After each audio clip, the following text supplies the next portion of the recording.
tayo magdiwang sa ngalan ng Ama at ng Anak at ng Espiritu Santo. Amen. Ang pagpapala ng ating Panginoong Jesucristo, ang pag-ibig ng Diyos Ama, ang pakikipagkaisa ng Espiritu Santo, naway sumainyong lahat. At sumaiyo rin. Mga kapatid, si San Martin naglingkod sa mga aba. Kahit mahirap, siya'y patuloy na nagmahal. Sa misa na ito, tanggapin natin ang nag-uumapaw na pag-ibig ng Diyos upang magawa nating magpakumbaba at humingi sa Kanya ng awa at kapatawaran. Naamin ko sa makapangyarihang Diyos at sa inyo mga kapatid, na lubha akong nagkasala sa isip, sa salita at sa gawa, at sa aking pagkukulang. Kaya sinasamo ko sa mahal na Birheng Maria, sa lahat ng mga anghel at mga banal, at sa inyo mga kapatid, na ako'y panalangin sa Panginoong ating Diyos.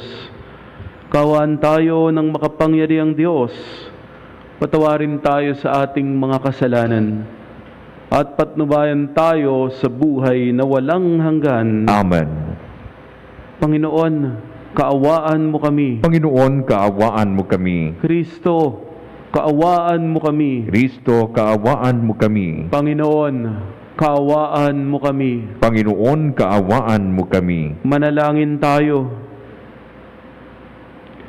Ama naming makapangyarihan, tinaguyod mo si San Martin sa landas na kababaang loob upang sapitin niya ang kadakilaan sa kalangitan.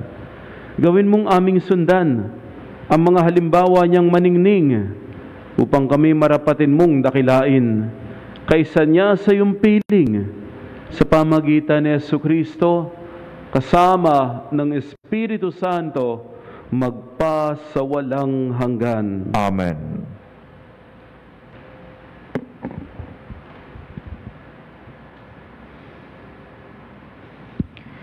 Pagbasa mula sa sulat ni Apostol San Pablo sa mga taga-Roma. Mga kapatid, huwag kayong magkaroon ng sagutin kaninuman, liban sa saguting tayo'y mag-ibigan, sapagkat ang umiibig sa kapwa ay nakatutupad sa kautusan.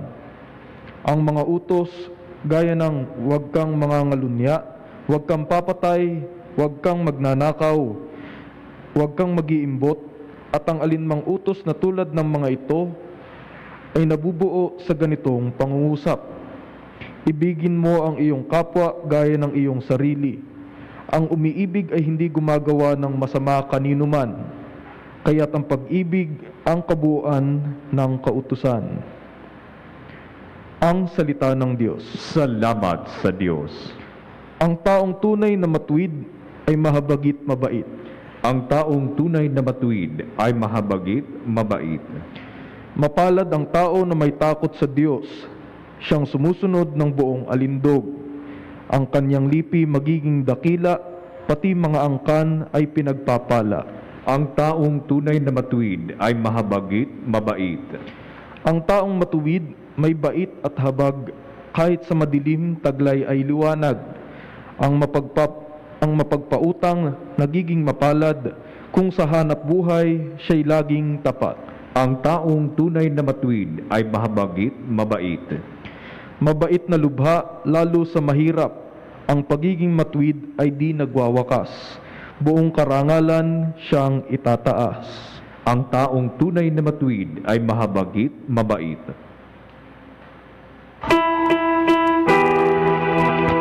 Hallelujah, hallelujah,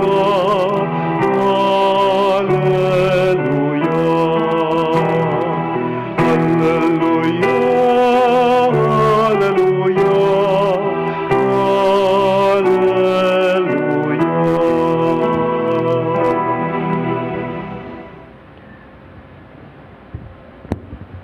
Sumainyo ang Panginoon. At sumaiyo rin. Ang mabuting balita ng Panginoon ayon kay San Lucas. Papuri sa iyo, Panginoon.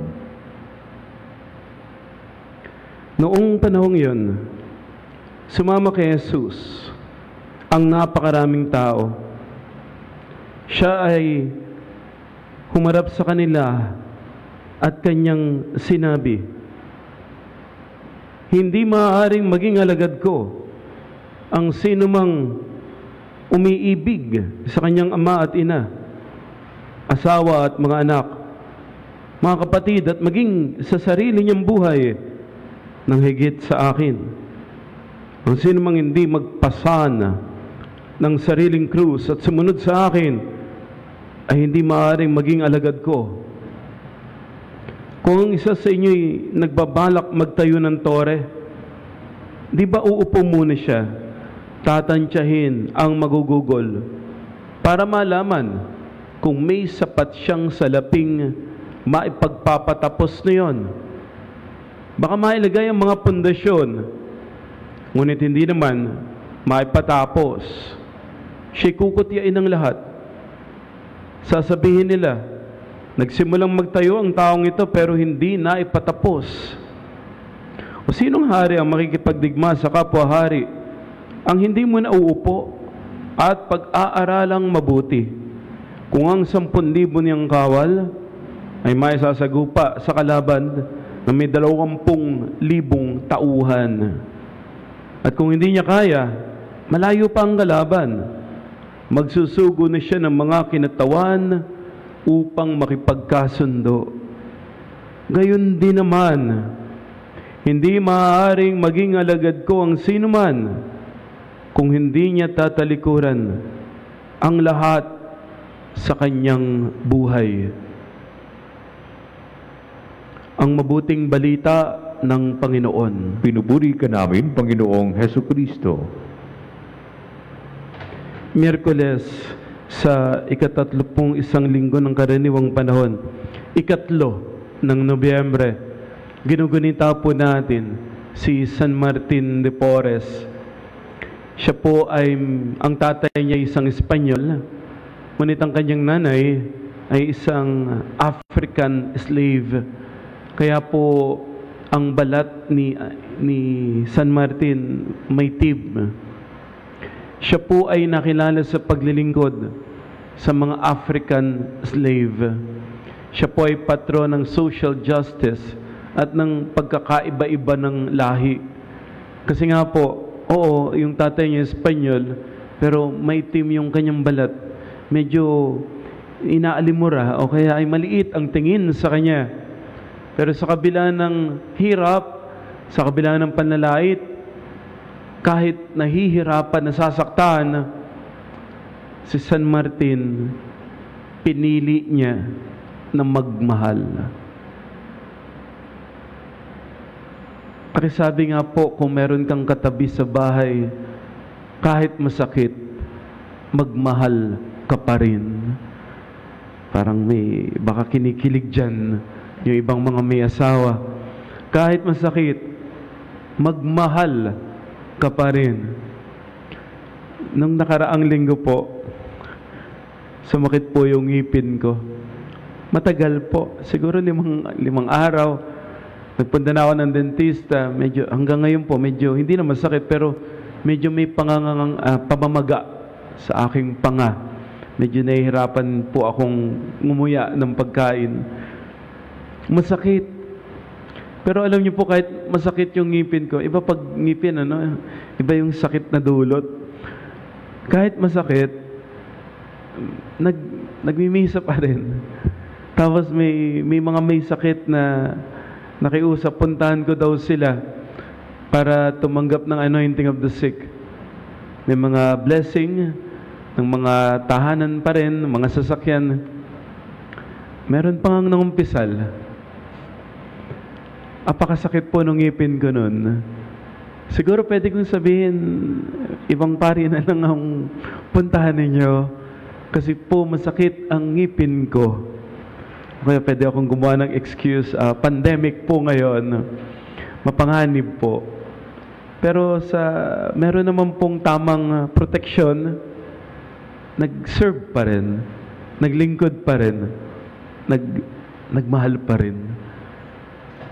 At alam niyo po, siguro kaya nagagawa ko, kapag nagsiserve ako, nandun pa rin yung sakit ng ngipin. Pero siguro na-focus yung attention ko doon sa pinaglilingkuran ko. Lalo na po nung dumalaw ko sa may sakit. Kasi nanginginig yung kanyang buong katawan. Pinagdasal ko po siya. Nung makita pa lang niya po ako, nanginginig yung katawan niya. Pero nung makita niya ako, nabakas yung tuwa sa kanyang mukha. Masaya siya kasi may paring nagpunta. Tapos pagkatapos ko pong ipagdasal, medyo naiyak pa siya. At kahit nanginginig yung kamay, nagpipilit siyang mag-antanda ng krus. Masakit po yung ngipin ko, pero nung time na yun, hindi ko naramdaman yung sakit ng ngipin. Ang nararamdaman ko kasi tuwa para doon sa may sakit na napakitaan ko ng pagmamahal, na nadalhan ko ng sakramento, na paglingkuran ko. Yun ang dahilan kung bakit yung mga nanay, yung mga tatay, mga magulang, yun yung dahilan kung bakit kahit napakahirap, nagagawa mong magpatuloy. Kahit nasasaktan ka na, nagagawa mo pa rin maglingkod. Kasi kapag nagmamahal ka pala, masakit talaga. Pero ang mararamdaman mo, hindi yung sakit, bagkus tuwa, malalim na kapayapaan, kasi nakikita mo, bumubuti yung minamahal. Kahit nasasaktan, magmahal ka pa rin. Yan ang sinabi sa unang pagbasa. Maraming batas, pero ang buod, summary ng batas, pagmamahal. Kapag nagmamahal ka, totoo naman hindi ka mananakit ng kapwa, hindi ka magkakasala, kasi nagmamahal ka. At mahirap magmahal. Sinabi ni Jesus yung pagmamahal. Paano sa Ebanghelyo? Pag nagmamahal ka, meron kang iiwan. Pag nagmamahal ka, magpapasan ka ng krus. Kung ikaw wala kang iniiwan, kung ikaw hindi ka nasasaktan, hindi ka nagmamahal. Pero pag nagmamahal ka, meron kang iiwan. Sabi nga, sa bawat isa na pipiliin mo, merong 1,000, 2,000 kang tatanggihan. Pinili mo yung asawa mo. Sigurado ako 1,000 yung nanliligaw sa'yo dati. O baka 1,000 yung nililigawan mo, pero lahat ng yon binasted, kinalimutan, hinindian mo. Kasi meron kang isang inoohan. Ikaw ay tatay o nanay, ang dami mong hinihindian. Kasi ang dami mong dapat gawin, gustong puntahan, ang dami mong gustong bilhin, pero hindi mo muna binibili, hindi mo muna ginagawa, kasi inuuna mo yung anak. Lalo na ngayon, sa bahay, module, tuturuan ng nanay yung anak. Lalo na ngayon, napakahirap kumita ng pera. Kaya si tatay, kahit mapanganib, magtatrabaho yan. Sa amin po, sa Binuangan, Ubando, ang trabaho ng mga tao, pangingisda. Malinaw po ang tubig ngayon. Kaya alam po, problema sa amin pag malinaw yung tubig, kakaunti din yung isda. Kaya mahirap mangisda, pero kahit mahirap, pupunta pa rin yung mangingisda doon sa medyo malalim na lugar. Bakit niya gagawin yun? Apakahirap. Kasi nagmamahal. Papawisan, mahihirapan, mapupuyat. Pero pag nakita niyang kumakain yung kanyang mga anak, tapos lalo na kapag sasabihin ng anak, nanay, tatay, perfect po yung exam ko. Naku, tanggal lahat ng pagod. Kasi nagmamahal. Mga kapatid, nais ng Diyos na tayo ay tunay na lumigaya. Tayo tunay na sumaya. Magmahal ka. Huwag mong tingnan yung hirap. Kasi mahirap talaga magmahal. Pero ang tingnan mo yung mga taong paglilingkuran mo.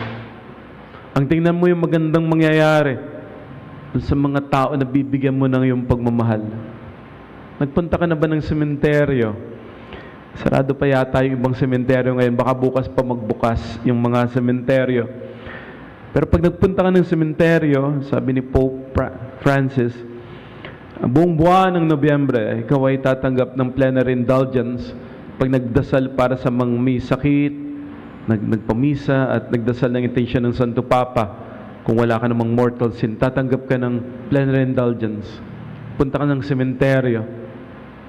Sa amin pong parokya, hindi nga pwedeng magpunta, kaya yung mga parokyano ko po ay nagdala ng mga pictures ng kanilang mga yumao.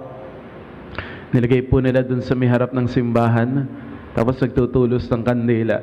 Pero pupunta rin daw sila ng sementeryo.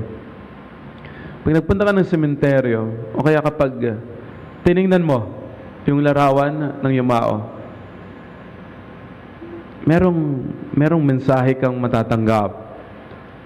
Ano na yung mensahe na yun? Parang sasabihin sa'yo, parang sasabihin sa'yo, ng puntod, ng larawan ng yumao, parang sasabihin sa atin, nauna sila. Susunod ka na. Susunod ka na. May katabi ka ba sa bahay? Pakisabi, susunod ka na.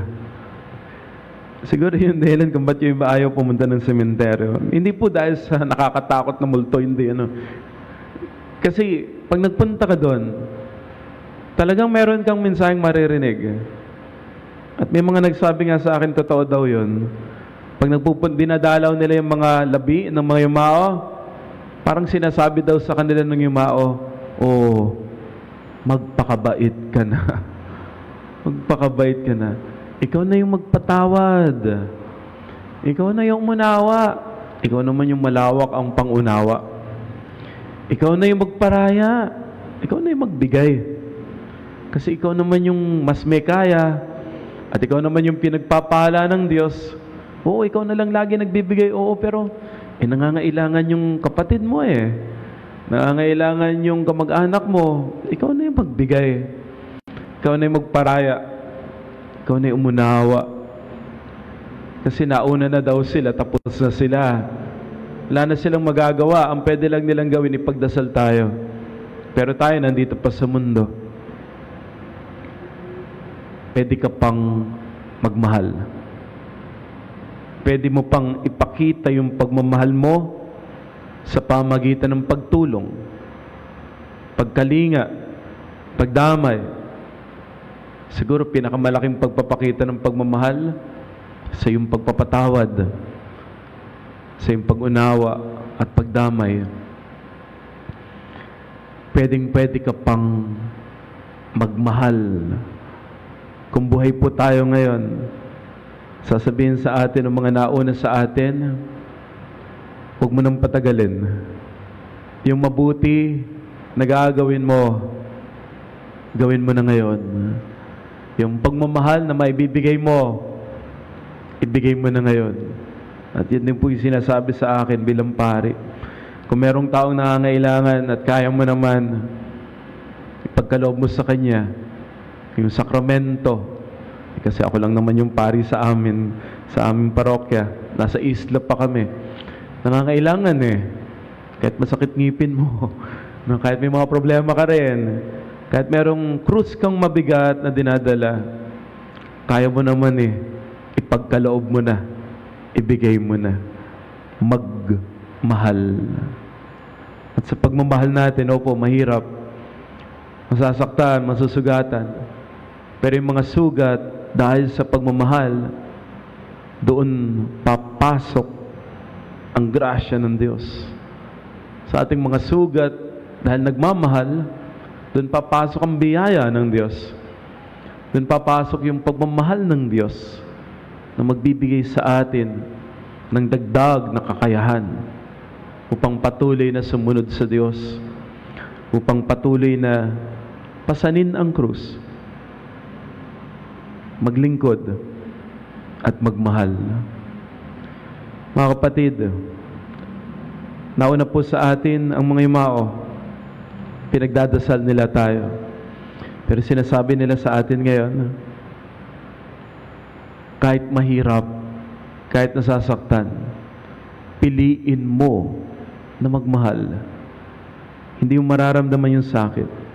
Bagkus ang mararamdaman mo ay yung mabuting nangyayari para sa iyong minamahal. At humanda ka. Sabi nga po nung Ebanghelyo nung November 1, humanda ka. Dahil kahit mahirap, kahit masakit, pinili mong magmahal, magiging napakalaki ang iyong gantimpala sa langit. Amen.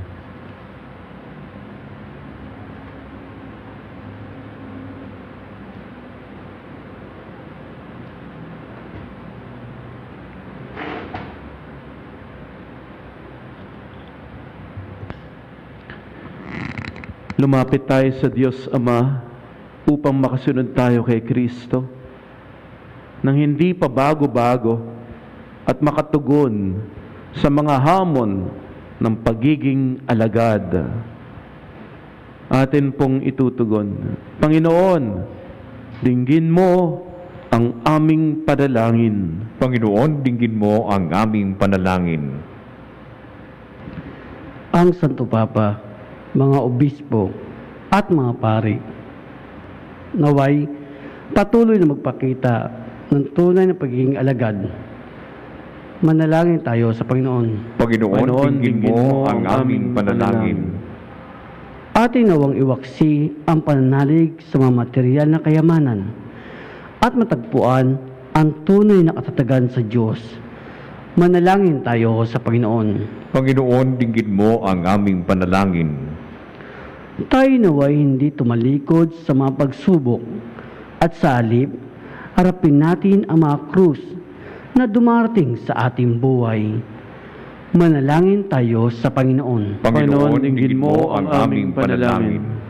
Ang mga may pinapasang krus sa katawan, isip, o sa espiritual na paghihirap, naway matutong lumakad sa mga yapak ni Jesus.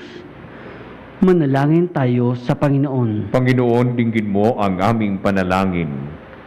Ang ating mga yumaong kamag-anak at kapatid na nagpasa ng krus ni Kristo sa mundong ito, naway maging maligaya na sa walang hanggang kasiyahan sa langit. Manalangin tayo sa Panginoon. Panginoon, dinggin mo ang aming panalangin. Taas po natin sa Diyos sa iba pa nating mga kahilingan. Pagdasal natin lalo't higit yung mga tao na kahit nasasaktan ay patuloy pa rin nagpapakita ng kanilang pagmamahal sa atin. Ama naming Diyos, alam mo ang marami at iba't ibang pangangailangan namin sa buhay na ito. Bigyan mo kami ng tapang upang pasanin ang aming krus at sumunod sa mga yapak ng iyong anak. Hiniling namin ito sa pamagitan ni Jesucristo, aming Panginoon. Amen. Ang ibig mo, ang kamit mo, lahat ng ito'y nagmula sa iyo.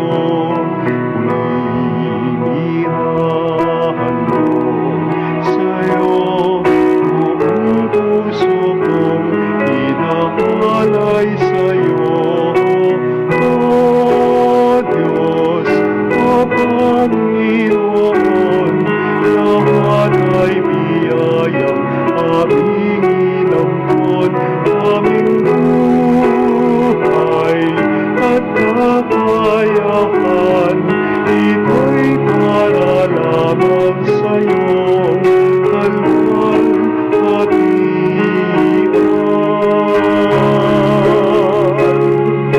Ito'y para lamang sa'yo, kalwalhatian. Manalangin po tayo mga kapatid upang itong ating pag-aalay kalugdan ng Diyos amang makapangyarihan. Tanggapin nawa ng Panginoon itong paghahain sa iyong mga kamay sa kapurihan niya at karangalan sa ating kapakinabangan at sa buong sambayanan niyang banal. Ama naming lumikha, minarapat mong si San Martin ay maging bagong nilikha bilang kawangis mo. Pagkaloob mong kami ring pinagkalooban mo ng pagbabago ay makapaghain ng mga alay na kalugod-lugod sa iyo. Sa pamagitan ni Jesucristo, kasama ng Espiritu Santo, magpa sa walang hanggan. Amen. Sumainyo ang Panginoon. At sumaiyo rin. Taas sa Diyos ang iyong puso at diwa. Itinaas na namin sa Panginoon. Pasalamatan natin ang Panginoong ating Diyos. Marapat na siya ay pasalamatan. Ama naming makapangyarihan, tunay ang marapat na ikaw ay aming pasalamatan. Ikaw ay nagninining sa piling ng mga banal na kinararangal mo sa kanilang kabutihan. Binigyan mo silang huwara namin araw-araw at katuwang sa pagsamba sa iyong kamahalan. Sa pamagitan ng anak mong si Jesucristo, kami naliligid ng mga banal na tao. Sila'y mga saksi na ang pananalig sa iyo ay magaganap namin sa ikararangal mo. Kaya kaysa ng mga anghel na nagsisiawit ng papuri sa iyo nang walang humpay sa kalangitan, kami nagbubunyi sa iyong kadakilaan.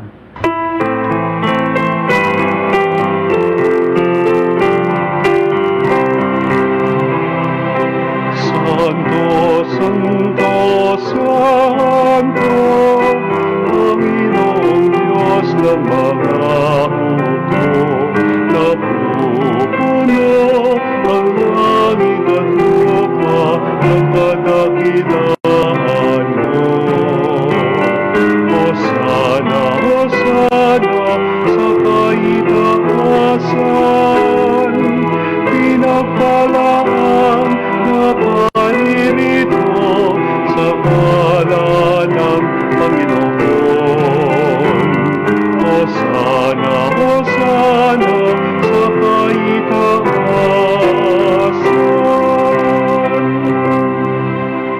Ama naming banal, ikaw ang bukal ng tanang kabanalan.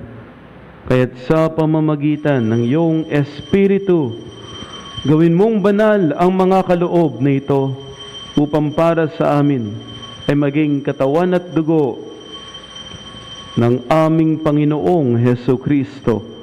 Bago niya pinagtiisan kusang loob na maging handog, hinawakan niyang tinapay, pinasalamatan kaniya, pinaghati-hati iyon, niabot sa kanyang mga lagad at sinabi, tanggapin ninyong lahat ito at kanin. Ito ang aking katawan na ihahandog para sa inyo.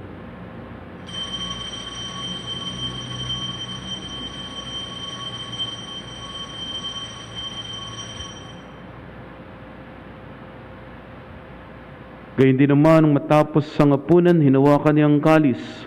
Muli kanyang pinasalamatan. Niabot niya ang kalis sa kanyang mga lagad at sinabi, tanggapin ninyong lahat ito at inumin. Ito ang kalis ng aking dugo, ng bago at walang hanggang tipan. Ang aking dugo ni bubuhos para sa inyo at para sa lahat. Sa kapagpapatawad ng mga kasalanan, gawin ninyo ito sa pag-alala sa akin.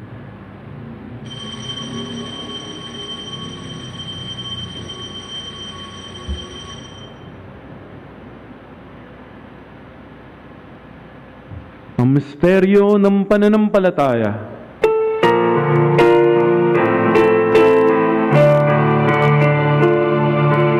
Ang kamatayan mo, Panginoon, aming ipinahayag.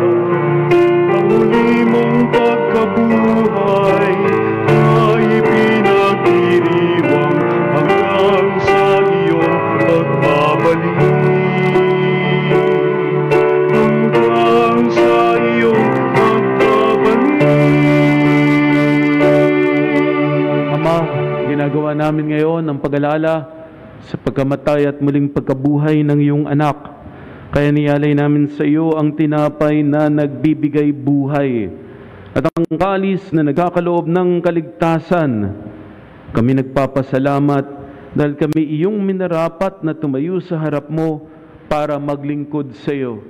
Isinasama namin kaming magsasalo-salo sa katawan at dugo ni Kristo ay mabuklod sa pagkakaisa sa pamamagitan ng Espiritu Santo.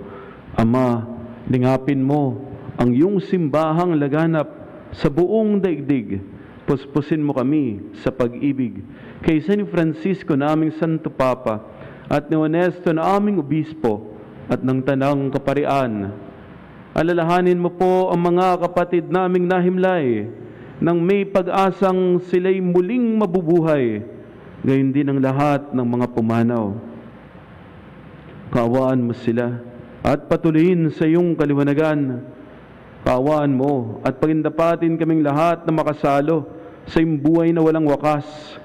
Kaysa ng Mana Birheng Maria, Ina ng Diyos, kaysa ni San Jose, na kanyang kabiyak ng puso, kaysa ng mga apostol, San Martin, at lahat ng mga banal na namuhay dito sa daigdig ng kalugod-lugod sa iyo. May pagdiwang nawa namin ang pagpupuri sa ikararangal mo sa pamamagitan ng iyong anak na aming Panginoong Hesukristo. Sa pamamagitan ni Kristo, kasama niya at sa Kanya, lahat ng parangal at papuri ay sa iyo, Diyos Amang makapangyarihan, kasama ng Espiritu Santo, magpa sa walang hanggan.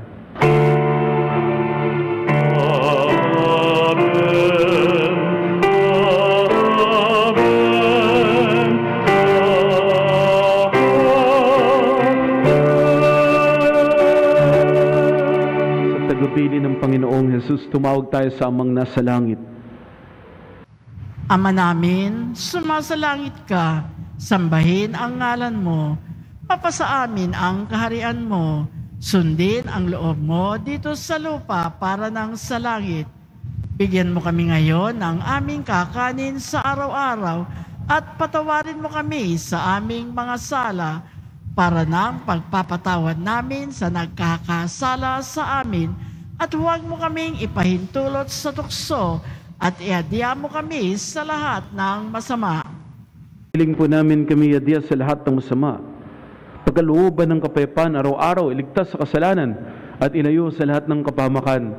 Samantalang aming pinananabikan ang dakilang araw ng pagpapahayag ng tagapagligtas naming si Jesucristo. Sapagkat iyo ang kaharian at ang kapangyarihan at ang kapurihan magpakailanman. Amen. Panginoong Jesucristo, sinabi mo sa iyong mga apostol, kapayapaan ang iniiwan ko sa inyo, aking kapayapaan ang binibigay ko sa inyo. Tunghayan mo ng aming pananampalataya, huwag ang aming pagkakasala. Pagkalooban kami ng kapayapaan at pagkakaisa ayon sa iyong kalooban. Kasama ng Espiritu Santo, magpasawalang hanggan. Amen. Ang kapayapaan ng Panginoon ay laging sumainyo at sumaiyo rin. Magbigayan po tayo ng kapayapaan. Kapayapaan po sa ating lahat, mga kapanalig.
ginigiliw naririto si Kristo, ang ating Diyos at Panginoon, na nasaktan, nag-alay ng buhay upang tayo ay maligtas.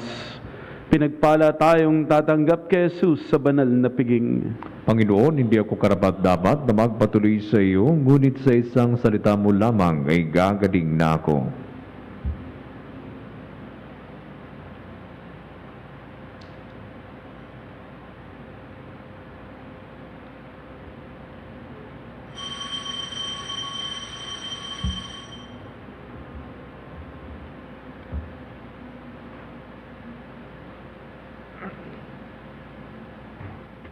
Mga kapanalig, ating dasalin ang komunyong espiritual. O Jesus, nananalig ako sa pananahan mo sa kabanal-banalang sakramento. Minamahal kita higit sa lahat at hangad ka ng aking kaluluwa. Hindi ko man matatanggap ngayon ang iyong katawan at dugo, inaasahan ko na patuloy kang mamumuhay sa aking puso. Naniniwala ako na narito ka at kaisa ka ng aking buong pagkatao. Huwag mong ipahintulot na mawalay ako sa iyo. Amen. Panalangin kay San Roque. O mapagmahal at makapangyarihang Ama, sa pamamagitan ng anghel ay ipinangako mo kay San Roque na iadya mo ang sinuman na tumawag sa kanya laban sa anumang peste at nakahawang mga sakit. Ipinapanalangin namin na sa pamamagitan ni San Roque ay iadya mo rin ang aming mga tahanan, barangay at pamayanan laban sa anumang kapahamakan sa kaluluwa at katawan sanhi ng pandemya. O kabanal-banalang San Roque, maawa ka sa mga nagkasakit at naghihirap sanhi ng krisis na ito. Nawa sa pamamagitan mo ay matamo nila ang kagalingan sa kanilang mga karamdaman tulad ng pagpapagaling mo sa mga may sakit gamit ang krus sa iyong dibdib. Ngayong ikaw ay nasa langit na, O San Roque, naway idulog mo ang aming mga panaghoy at pagtangis, at nawa ay matamo namin ang paglakas ng aming kaluluwa at katawan habang aming pinaglalabanan ang mga pagsubok at tilahil sanhi ng pangkalusugang krisis na ito. San Roque, muling itinataas sa iyong pamamagitan ang kaligtasan namin sa pandemyang COVID-19. Ito'y aming samutiling sa ngalan ni Kristo na aming Panginoon. Amen. San Roque, ipanalangin mo kami. Manalangin tayo. Ama naming mapagmahal, kaming pinalalakas ng banal na pakikinabang ay matutunawa kay San Martin para hanapin ikaw lamang at akuin ang bagong pagkatao sa aming pamumuhay. Sa pamagitan niya, kasama ng Espiritu Santo, magpasawalang hanggan. Amen. Panalangin at pagbabasbas para sa mga yumao. Alalahanin po natin ngayon ang ating mga yumao. Pagdasal natin sila. Sa nobenaryong ito, dumulog tayo sa Ama upang ipanalangin ang ikaluluwalhati ng mga kaluluwa ng ating mga yumaong mahal sa buhay. Alalahanin natin ngayon ang mga yumao nating kapatid, kamag-anak, at pinagkakautangan ng loob. Ama naming makapangyarihan, saklaw mo ang mga namumuhay sa daigdig, pati na ang pumapanaw, at sakop ng iyong kagandahang loob ang lahat ng kinapal. Kami ngayon ay nakikiusap para sa mga yumao, upang magkamit sila ng iyong habag at patawad, at sila'y makaharap sa iyo na nagpupuri at nagagalak sa pamagitan ni Jesucristo kasama ng Espiritu Santo, magpasawalang hanggan. Amen.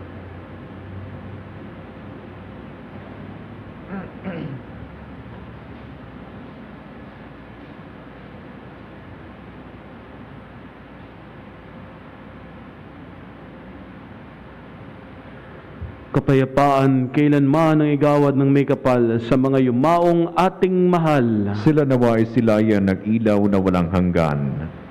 Mapanatag nawa sila sa kapayapaan. Amen. Sumainyo ang Panginoon. At sumaiyo rin. Pagpalain kayong lahat. Iligtas kayo sa lahat ng sakit at kapahamakan. Ingatan kayo ang iyong pamilya at mga mahal sa buhay ng makapangyarihang Diyos, Ama at Anak at Espiritu Santo. Amen.